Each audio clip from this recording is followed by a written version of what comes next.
The issue of abortion has taken center stage during this election season as the two main presidential nominees have polarizing opinions on this matter. But one group has taken it upon itself to inform voters of where they stand.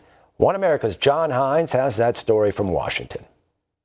One pro-life group has doubled its grassroots outreach efforts in this election, partly in reaction to Hillary Clinton's commitment to repeal the Hyde Amendment that prevents taxpayer money from funding abortions.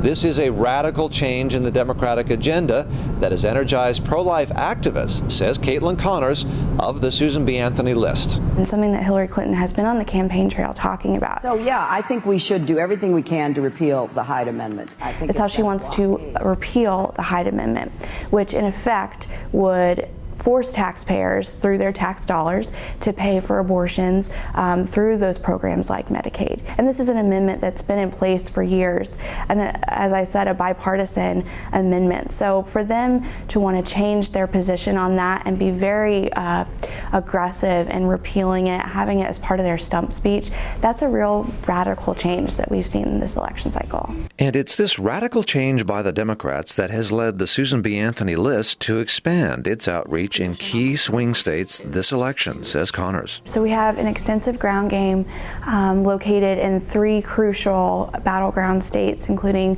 Florida, Ohio, and North Carolina, where we have both very battleground heavy presidential states as well as very highly contested Senate seats. So we are going on the ground to talk to low propensity pro-life voters, to pro-life Democrats, and people in the Hispanic community to let them know about the extreme nature of the Democrat platform on abortion. But these low propensity voters are not necessarily Republicans, says Connors. It's been a priority for us to identify who are the people who care about the life issue. So they're not necessarily Republicans, they're not necessarily Democrats. And we're going door to door, we're going through surveys, we're talking through the issues, informing them of what the Democrat platform says and what the goals are for a Hillary Clinton administration on the abortion issue.